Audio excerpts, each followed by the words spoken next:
يا صباح الفل. النهارده احنا فين؟ مش عارف، احنا اللي قعدنا جوه. احنا اللي قعدنا جوه. تعالى ننزل عشان نكلم الناس من بره. الناس بيقولوا علينا ان احنا ايه، بنتنك عليهم؟ ماشي، انا موافق. بص يا عم عمرو، قول يا حبيبي. النهارده ايوه، اقفل الباب كويس بس وتعالى لي. جاي لك. الام جي 1 جميل. العربيه دي انا بعشق شكلها، شكلها تحفه. بحبها حب شكلها تحفه. مش منطقي. ماشي. فانا عايز اجربها، عايز اشوف على الطريق عامله ايه، عايز اشوف حواراتها عامله ايه، الثبات، الكلام ده كله. تفتكر جي تي عاليه عن الارض ولا 7؟ يعني من ده على ده.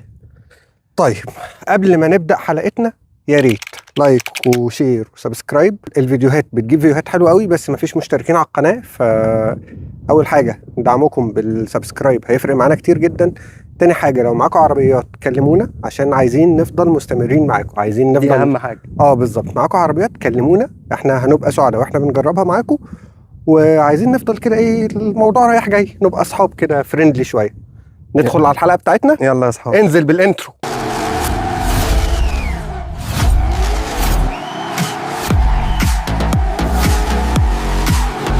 نيجي لوش العربيه. صورناه قبل كده واتمسح. يلا يا فاشل. المهم هتلاقي هنا الفوانيس. ماشي. انا بحب لغه التصميم بتاعت ام جي، هي جميله الصراحه. صراحه تحفه. جميله. شيك وانسيابيه كده ورايقه ومميزه، تحفه.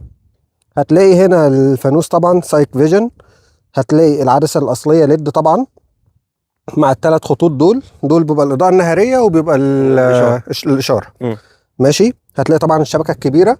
وهقولها لك تاني، سامعين يا بتوع بي ام دبليو، لما بنعمل شبكه كبيره شكلها حلو.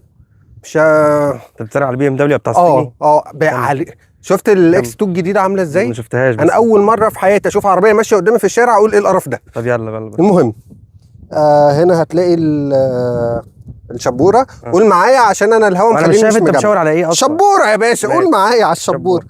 هنا المفروض مكان الرادار بس هي ما فيهاش رادار. هتلاقي هنا الكاميرا الثالثه بتاعت ال 360 وعلامه الام جي. الحساس اللي قدام والحساسات اللي قدام. العربيه فيها حساسات اماميه سرقوها من عندي من الام جي 7، ما اعرفش ليه. تستاهل والله، كانت محتاجاها، العربيه كبيره قوي، كانت محتاجه حساسات اماميه. والسبليتر شكله شيك برضو، حلو قوي، بيانو بلاك كده في بلاستيك، شكله حلو. والشبكه نفسها كروم اسود كده متسود، شكله حلو برضو. يعني المنظر الامامي للعربيه تحفه. طبعا الكبوت التضليعات بتاعته يعني سيمبل خالص، فلايقه مع شكل العربيه، شكلها حلو. وهتلاقي عندك هنا الكاميرا بتاعه تحديد المسار والاريس سيستم وكده. ماشي. ده وش العربيه. تعال نروح للجنب نشوف جنب العربيه عامل ايه. قبل ما تروح للجنب، انا شايف في صدفه زرقاء كده في البوهيه، رهيبه في الشمس. جميله. ده حقيقي. اللون اسود فيه سنه زرقاء كده. بس برضو مش زي بتاع اليونيفي. لا، بتاع اليونيفي كان مميز اكتر. جنب العربيه هتلاقيه سيمبل. اول حاجه بتلفت نظرنا في اي عربيه بتبقى ايه؟ الجنط هنا مقاسه كام؟ 19 225 50 19. ماشي. جنط كبير، مقاس الكاوتش حلو. لو كان اقرب من كده كان هيبقى احسن، بس يعني المقاس كويس عموما. والبروفايل حلو. والبروفايل حلو، هيبقى حلو في النور والمطبات والحاجات دي. ماشي. هتلاقي عندك هنا خط كده واخد ايه، شولدر لاين كده، واخد لحد الباب، لحد هنا اهو. ماشي. وعندك الخط التاني من تحت ده. ماشي. وعندك طبعا ايه، العتب الفايبر. ماشي. المرايه شكلها تحفه. ايه العتب الفايبر؟ هو عتب بلاستيك. يلا. العتب الفايبر. ماشي. المرايه شكلها تحفه مع الاشاره بتاعتها طبعا، شكلها جميل. ليد مع الكاميرا الثالثه. ماشي. مفيش نقطه عمياء؟ لا، فيها نقطه. في نقطه عمياء. الحمد لله ام جي عدت نقطه عمياء. الحمد لله. العربيه دي حاطين فيها كل حاجه. سبحان الله يعني. بس من جوه في حاجات ناقصه هنقول عليها لما ندخل. ماشي. فيها نقط عاميه طبعا. هتلاقي الاكره بتاعت الباب بتاعت ام جي بالبصمه بتاعتها. ماشي. ورا ما فيش بصمه، اعتقد الباب التاني هيبقى فيه بصمه برضو. طبعا الخط بتاع السقف ده، الحمال بتاع السقف ده، والسقف بانوراما وبيفتح، فبرضو جميل. جزء النيكل ده كنت لسه هقول لك الجزء النيكل ده حلو قوي، والجزء ده حلو قوي. التضليع دي تحفه، هنصورها لسه. تحس انه مطرز شويه. التضليع دي تحفه. ماشي. تعالى كده نبص على ظهر العربيه دي. ماشي. اول حاجه هتلاقي الفانوس ده بيفكرك بانهي عربيه؟ اللي انت لسه متريق عليها. اللي لسه متريق عليها قدام بنفكرك بيها هنا. ماشي. شبه قوي البي ام دبليو، بس التصميم القديم اللي كان شكله مقبول. انما التصميم الجديد وحش قوي بصراحه، بتاعهم هم مش دي. ده تحفه. الاشاره هالوجين. ماشي، الاشاره هالوجين، والفانوس نفسه ليد، والريفيرس هالوجين، الرجوع هالوجين. واعتقد الشبوره الخلفي برضه هتبقى هالوجين. اكيد. تلاقي تحت الديفيوزر شكله تحفه، فتحات شكمان فيك. الفتحات دي لو كانت حقيقيه كانت بقت في حته تانية، لان هو بصراحه شكله لايق على العربيه جدا. هو انت راكب عربيه 6 سلندر هيحط لك 4 شكمان؟ مع ايه المشكله يا عم؟ ما هو حاطينه في ال7، ما ال7 مع 4 شكمان. ماشي نفس الموتور تقريبا. ماشي. هتلاقي هنا علامه MG1 شكلها حلو بالحته بتاعت السباق دي. ماشي. شكلها تحفه. الحساسات 4 حساسات خلفيه، والكاميرا الخلفيه، وعلامه الMG والمساحه. والسبويلر ده شكله جميل. يعني انا كنت في الاول بحس ان السبويلر ده شكله مش حلو. اوفر. بس على الحقيقه لا، بصراحه لايق على العربيه ولايق على تصميم العربيه كويس جدا، بالحته الستوب الرفيعه اللي في النص دي. ده بيديك فوق فورمولا 1 على طول كده. بالظبط. الشنطه العربيه العربيه من ورا برضو سيمبل، ما فيهاش يعني ايه، ما فيهاش حاجات كتير. تعال نبص على الشنطه. تمام. احنا ايه، الشنطه المفروض ان هي تقريبا 380 لتر، على الورق تبان صغيره، بس انا شايف ان مساحتها كويسه جدا، كافيه يعني هي لحد هنا اهي، فكويسه. خش كده جوه الشنطه وريها للناس. خش جوه الشنطه. ما مش انت بنفسك بالموبايل. تمام. برضو تقفيل الشنطه كويس، برضو في حاطين شبك هنا وهنا. والاضاءه بتاعت الشنطه ما اعرفش ليه الاضاءه في ناحيه واحده، مش فاهمها دي، بس ماشي. بس يعني الشنطه شياكه طبعا. تحت الاستبن فين؟ تحت دي. وديته الاستبن فين؟ اهو تحت دي البيبي. البيبي استبن تحت الفرش ده. ودي حته برضو ممكن تخزن فيها حاجات وبتاع. وديته الاستبن فين يا كفره؟ نقفل الشنطه. وبرضو من هنا فيها الحته اللي هي لو حد اتحبس جوه ولا حاجه ممكن يفتح من هنا. ماشي. تعالى بقى نشوف الموتور، القلب النابض للسياره. انا في عندي مشكله. ايه هي بقى؟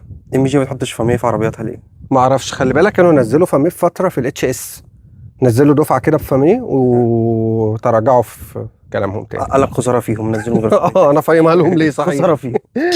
تعالى بقى ايه، نبص على القلب النابض للسياره. وريني يا ابو قلب. تعالى يا باشا.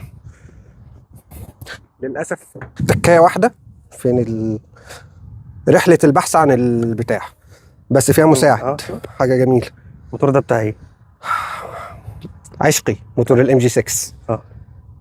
اه لما جبت ال7 كنت شايف ان شكل الموتور احلى بقى واكبر وبتاع، كان لا بس ده لا يعلى عليه، ده مش هيجي زيه. المهم نيجي بقى للقلب النابض للعربيه هنا. الموتور طبعا ال 1500 تربو. تفتكر محتاجين نرجع للكراسه الصفراء؟ مش مستاهل. حفظناها صح؟ مش مستاهل. 1500 تربو، 181 حصان على 285 نيوتن. ماشي. بيطلع العزم ده للفتيس الCVT. للاسف CVT. العربيه دي لو على دول كلاتش كانت هتبقى في حته تانية.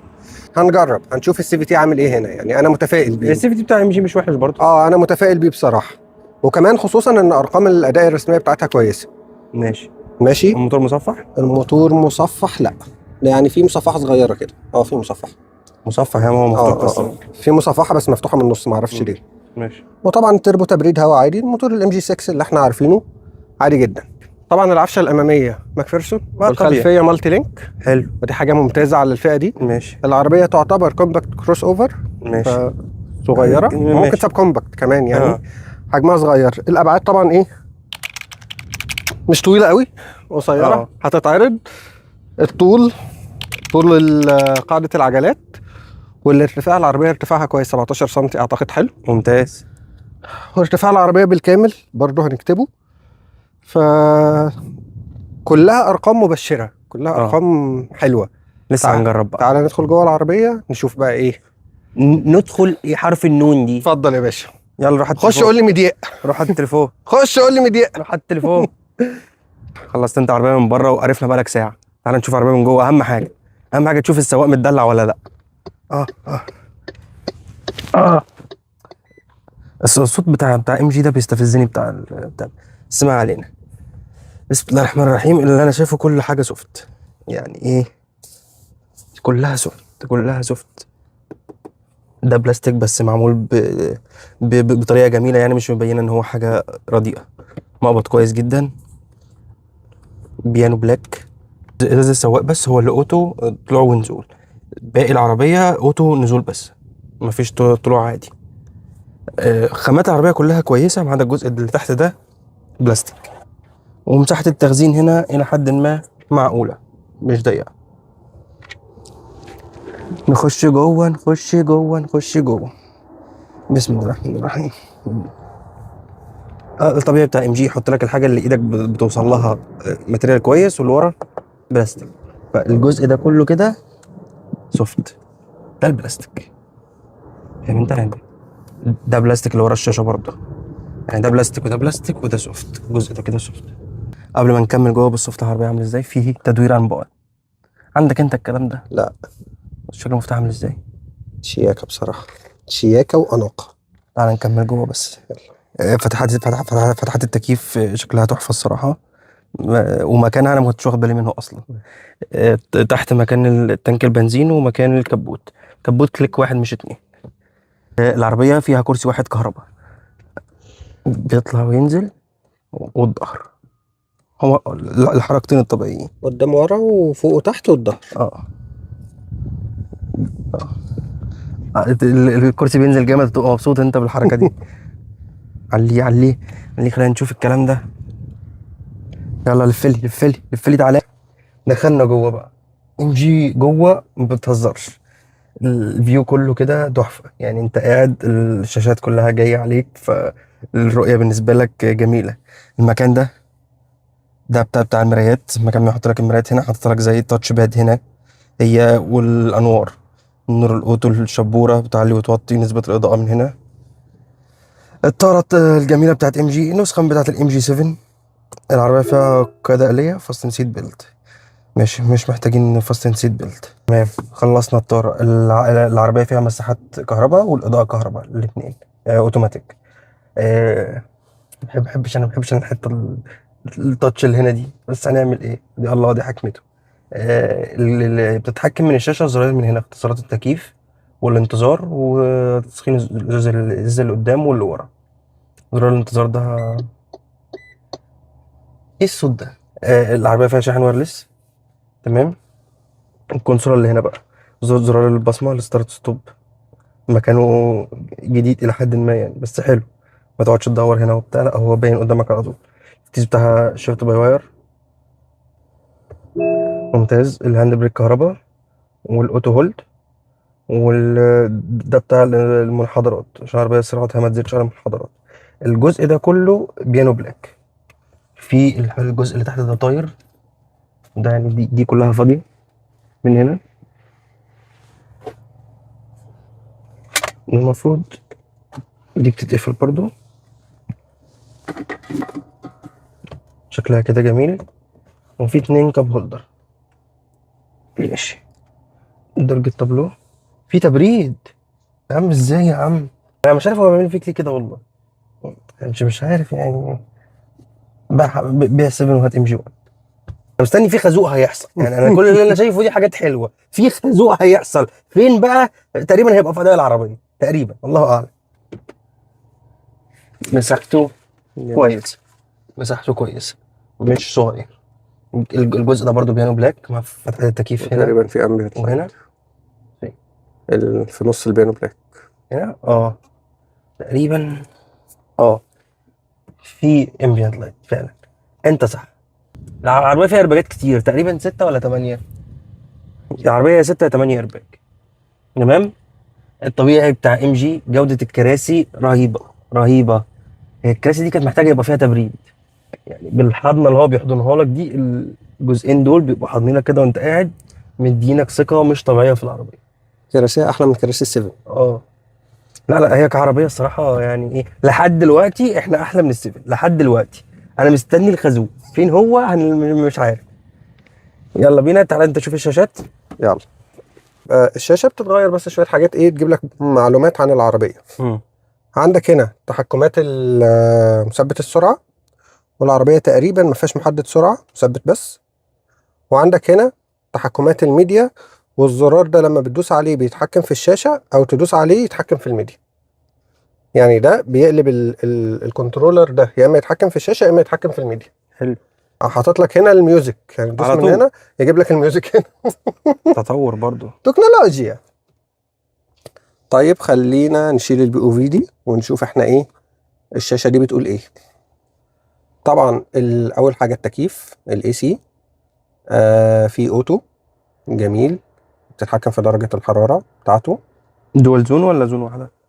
لا دول زون، تكييف دول زون واوتو فحلو. وفي منقي الهواء ده بيتحكم في اللي يجيب الهواء من بره العربية ولا من جوه. ده الاوتو بتاع التكييف وده الاي سي، وده طبعا الفتح والقفل، ودول اتجاهات الهواء.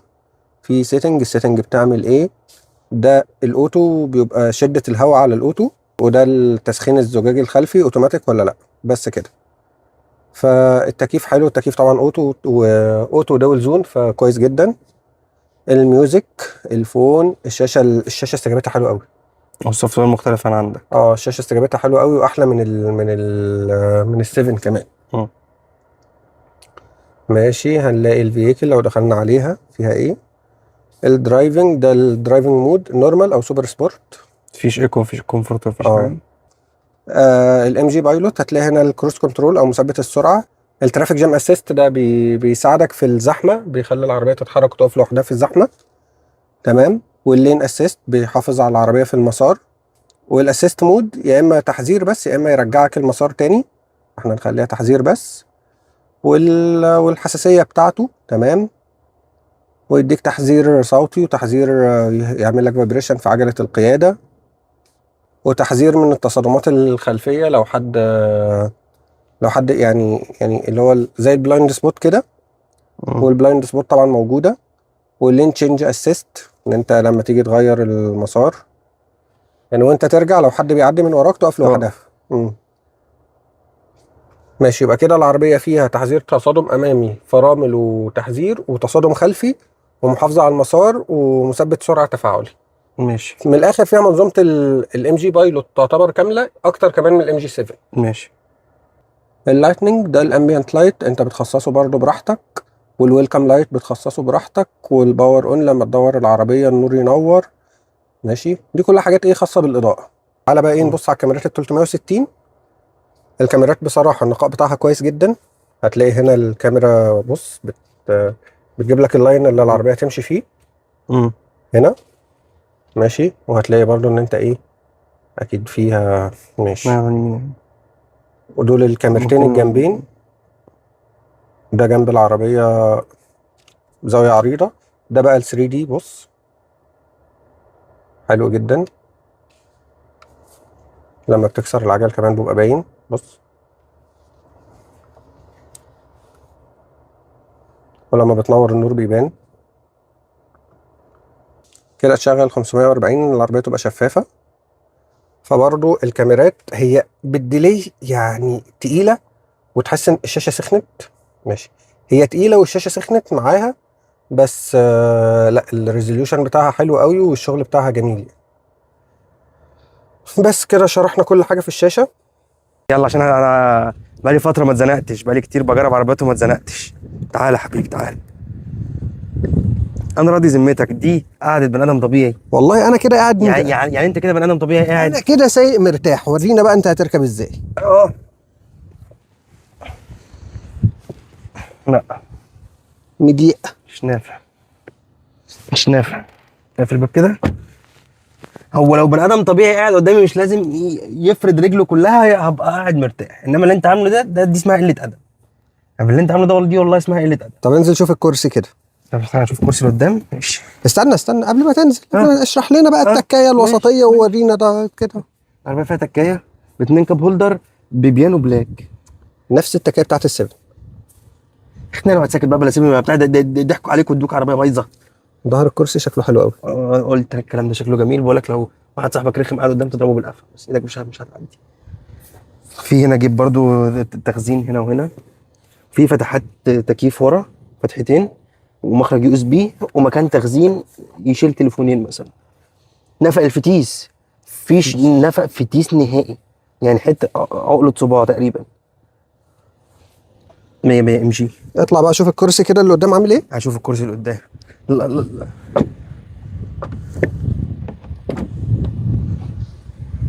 ما انت هتلاقيك منزل لي الطرح على الاخر. يعني بص يعني ايه، يعني لو الطار عليت كده شويه مثلا، انا كده قاعد تمام جدا. شوف الطاره بتطلع وتدخل ولا لا؟ تلسكوبك؟ لا، فوق وتحت بس، فوق وتحت بس، مفيش فيها تلسكوبك.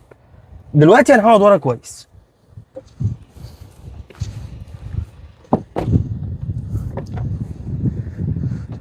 تصدق هبقى مزنوق برضو.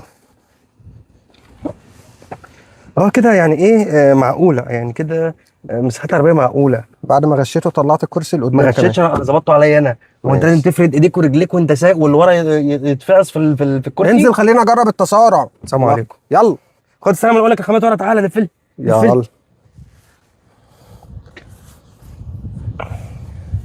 أنا كنت متوقع ان يبقى في فرق كبير بين خامات الباب ورا وقدام. الاختلاف بس ورا وقدام ان الجزء ده بلاستيك، قدام سوفت تاتش، انما هنا الماتيريال دي كويسه جدا. ده هنا سوفت وده هنا سوفت، والازاز اوتو نزول بس. برضه مش عارف ليه عاملين نزول بس، انا مش فاهم. بس الزرار نفسه جودته جميله جدا الصراحه. مساحه التخزين في العربيه في الباب اللي ورا مش اظرف حاجه، صغيره. وبرضه تقفيلات العربيه كويسه. العربيه عزل الصوت بتاعها يبقى كويس. يلا نطلع نجرب التسارع والثبات والكلام ده.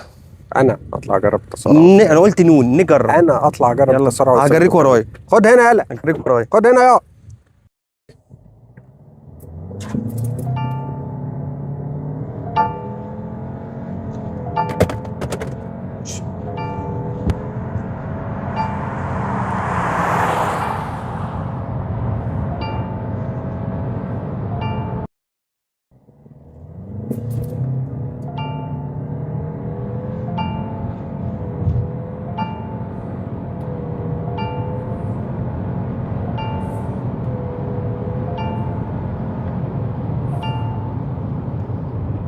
طبعا كالعاده لازم لما نيجي لازم ننسى حاجه. لا ده اكيد. فالحمد لله نسينا الحامل بتاع التليفون. يا عم لو جت على الحامل سهل. سهله بسيطه. المهم، ايه رايك في العربيه لحد دلوقتي؟ كويس، حلو قوي. حلو. يعني انا عجبتني بصراحه. بص، هو اللي انا ملاحظه من اول ما اتحركت بالعربيه هو بس ان الفتيس سي في تي، بس مفتقد للسلاسه بتاعت السي في تي. من الاجيال القديمه بتاعت السي في تي. ممكن في البتاع دي عشان الشمس، يعني تحس شويه كده ان في كانك بتدوس على حاجه كده فيها هزازه او في رعشه او حاجه. انما هو الفتيس طبعا سي في تي فما فيش نقلات. تقفيل العربيه حلو. اه وشكلها حلو. طيب، هل انت بتحس ان العربيه بطه بلدي بسبب السي في تي؟ لا، انا مش حاسس. ان العربيه برضو فايقه كويس. طبعا مش دول كلاتش، مش اسرع استجابه، ولكن لا كويسه. الفكره لو حط لك دول كلاتش كان سعرها هيبقى اعلى من كده، فبالتالي العربيه دي مش هتبيع. العفشه ناعمه جميله، يعني احنا لسه معدين كذا حاجه ما حسيناش بحاجه اصلا. ماسكه نفسها. فيها بادي رول بس ما تقلقش. لا، ماسكه نفسها كويس. لا، ما حسيتش بقلق. ما طلعناش على سرعات عاليه، هنطلع برضه على سرعات عاليه، ولكن انا ما حسيتش بقلق منها. ما حسيتش ان احنا ماشيين دلوقتي 100 اهو، ماسك الدركسيون بايد واحده في ملف العربيه عادي خالص، مفيش اي حاجه. لا يعني افضل من عربيات كتير جربناها بصراحه. العربيه حلوه، ماسكه نفسها كويس قوي، عفشتها جميله. العزل بقى جرب ملف. لا حلوه. لا حلوه. عزل الهواء، لا انا سامع صوت الهواء يعني على 110 انا سامع صوت الهواء عالي. عزل الهواء مش افضل حاجه. عزل الموتور مقبول يعني. حلو. احسن من المقبول شويه. يعني ممكن نقول جيد. انما عزل الهواء خصوصا من هنا، من القوايم من هنا ضعيف. الساوند سيستم بتاعها عادي، مش وحش ومش حلو، مش مبهر يعني. الكاميرات بتاعتها كويسه جدا وبتفتح معاك، يعني قفلت وانا ماشي تقريبا على 35 او حاجه، فتقريبا بتقدر ان انت تتحكم فيها تقفل امتى. ماشي، دي حاجه كويسه جدا.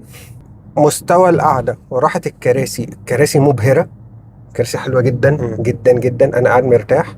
هي بس يمكن لو حد مليان عني شويه انا كنت قاعد مرتاح. يعني اصلا هي حضناني قوي على قدي.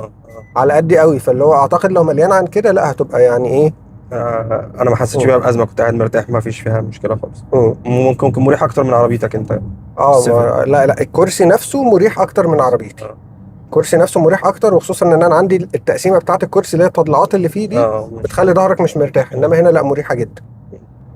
والكرسي برضو الجلد بتاعه ناعم وحلو، يعني اخشن من عندي شويه، تقريبا زي الجلد بتاع الام جي 6. ما كان ممتاز برضه. كان ممتاز طبعا، كان جميل. يعني العربيه ما لهاش نقط ضعف غير الفتيس مثلا. بالظبط، هو السي في تي. لو انت ما بتجريش او مش هدفك اساسي السي في الجري. تي العربيه في نقلات الحارات جميله، لا حلوه بصراحه، في نقلات الحارات حلوه جدا.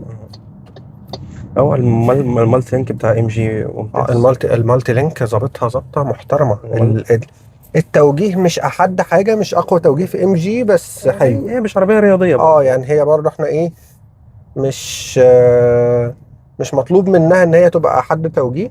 مم. فالتوجيه هو فعلا مش احد حاجه، بس هو لا حلو بالنسبه كمان للعربيه كروس اوفر. اس يو في. حلوه جدا العربيه، ارتفاعها حلو برضه، انت بتعدي مرتاح، الموضوع حلو. انا مشكلتي في ام جي بقى ان انا نفسي افهم لهم منظومه، افهم لهم حاجه. لا، ما هم ما فيش. كل عربيه غير التانية، يعني ما اقدرش ان انت مثلا جربت عربيه من ام جي لقيتها حلوه فيبقى الموديل التاني ما هي ام جي بتعمل عربيات حلوه، لا. كل عربيه ليها روح، وكل عربيه فيها اوبشن، وبعدين بيحطوا اوبشن ويشيلوه ما لهمش ملكه. ايوه فعلا. يعني انت منطقي ان انت جايب مثلا الام جي 7 اللي هي المفروض اعلى حاجه عندهم، فتلاقي بقى البلايند سبوت، وتلاقي وتلاقي سنسور قدام وسنسور قدام ومنع تصادم خلفي وامامي والكلام ده كله. تلاقي لا، ما فيها منع تصادم امامي، ماشي، ما فيش سنسور، ما فيش بلايند سبوت، ما فيش منع تصادم خلفي. طب انتوا ما يعني ارسوا على تركيبه الواحد يعرف يجيبها. بس انا بحب فيهم حاجه، مواترهم متكرره. هو نفس الموتور على كل العربيات. فيعني ايه، مش هتحس فيه ازمه في قطع غياره خالص. تمام. والموتور اداء كويس برضه وما حصلش منه مشاكل. الموتور اداؤه كويس جدا، العربيه اداءها كويس جدا. الثبات بصراحه، انا كنت متخيل ان الثبات كان هيبقى اقل من كده. كنت متخيل انه يعني هيضايقني، هيبقى وحش. بس لا بصراحه الثبات حلو جدا، وخصوصا كمان ان على عربيه كروس اوفر، فالموضوع جميل، الموضوع حلو قوي. العربيه عفشتها ناعمه بطريقه مريحه، تنام وانت سايق. انت قاعد مبسوط كده. العربيه لا فعلا حلوه ما شاء الله يعني. حلو ان هي ثابته وناعمه. المشكلتي بس في الموتور ده كانت نفس المشكله بتاعت السكس، ان الموتور لما بيعدي ار بي ام معين بيموت. لا مش بيموت. تعالوا نشوف المطب بتاعنا ولا الهواء. جميله نعم. لما بيعدي ار بي ام معين الموتور بيبقى خشن، بتحس بالنحره بتاعته في الدواسه. يعني بص، من اول 3 ار بي ام تحس بنحره الموتور. هي دي بس النقطه اللي يعني ايه اللي تضايق، انما غير كده لا. والسي في تي متردد برضه. والسي في تي طبعا متردد سيكا، ولكن العربيه على سرعات عاليه، انا خايف الكاميرا تطير. عربيه على سرعات عاليه، ماسكه نفسها وثابته جدا، ثابته ابهار يعني. طيب خلينا نجرب الاداس بالمره بقى. طبعا هي كده هي سايقه لوحدها، قاريه العربيات اللي قدامنا وماشيه وراها. يعني نشوف كده اهو، ظابطه نفسها جوه الحاره برضو.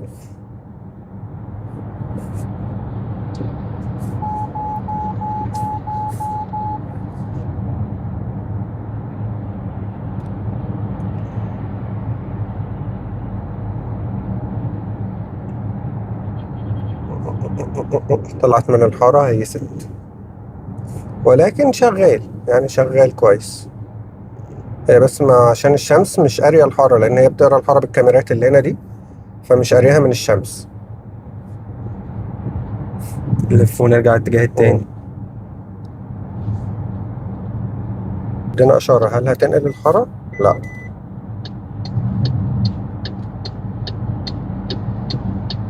لا ما فيهاش تنقل الحاره. الأداس بتاعها بحسه الأجيال بتاعته قديمة. لا مهيس شوية، مهيس شويتين.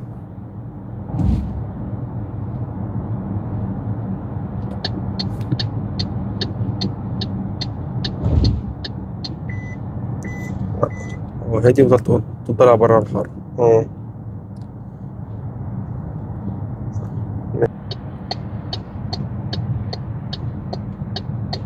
ظهرت.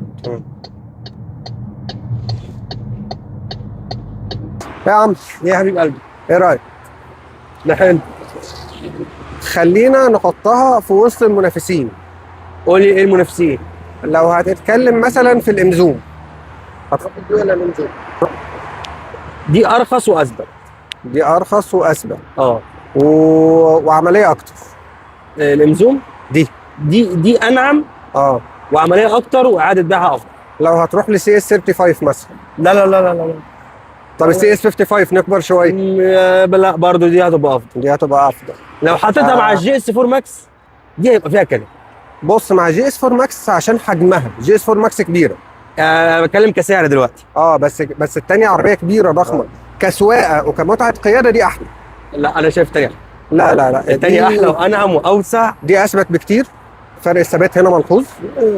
مش كبير والله. لا لا لا، في فرق كبير. ثبات بس مش كبير. لا كبير، انا جريت بالاثنين، لا الفرق كبير. ما عشان بتتكلم عربيه ضخمه برضه. الثانيه حجمها باين عليها. كبير. وبرده دي ناعمه جدا فحلوه. والتانية هناك ناعمه جدا. الثانيه ناعمه بزياده بقى. الثانيه ناعمه اوفر. فانا برده انا هروح لدي. انا بالنسبه لي ممكن اقول افضل عربيه كروس اوفر احنا جربناها في الفتره الاخيره. انا بالنسبه لي اليونيتي تكسب. اليونيتي هتبقى اسرع وثباتها هيبقى حلو برده جميل. أثبت. خلاص يبقى اجمالا تشتري العربيه دي ولا لا؟ جدا. العربيه تحفه. سعرها ممكن يبقى عالي شويه. شويتين. سعرها عالي شويه. دي نقطه ضعفها، العربيه سعرها عالي شويتين. ومشكله منصور، وكيل منصور، انا زي ما بقول دايما هو سلاح ذو حدين. يعني هو وكيل كبير ومعروف وقطع الغير موجوده، وعربياته موجوده، ولكن في المشاكل لما ما بتحصل ما بيحلش حاجه. وبس. حلقه يا رب تكون كانت خفيفه عليكم، وتشرفنا طبعا بصاحب العربيه الاستاذ حازم. بصراحه يعني نورنا. احنا متعاون جدا، مبسوطين بيك جدا والله. والله. يعني هو اللي بيصورنا اصلا. فوالله شرف لينا وجودك معانا. اكيد طبعا. و حاجه كانت بتضايقه في العربيه زرار الانتظار بصمه، وبتضايقني جدا في الام جي 7 كمان. زرار الانتظار بصمه بيخليك دوست عليه ولا لا، وانت اصلا بتبقى محتاجه في المواقف الحرجه. فالمفروض يبقى الوصول ليه اسهل من كده. بالظبط. وخصوصا ان العربيه لو بتديك نوتيفيكيشن او انذار لحاجه ثانيه، صوت الانتظار بيختفي. فبرضه انت ما بتبقاش عارف هو اشتغل ولا لا. وبس. الى اللقاء في حلقه جديده. وزي ما بنقول دايما، اعملوا لنا لايك وشير وسبسكرايب. والاهم من ده كله، لو معاك عربيه كلم. والاهم لو معاك عربيه كلمنا، ولو معاك موتوسيكل انا نفسي حد معاه موتوسيكل يكلمنا. والله ناوي حد يكلمنا والله يا حد هتنبسط قوي. والله عرفنا يا جماعه الموتوسيكلات دي. يلا سلام عليكم. سلام.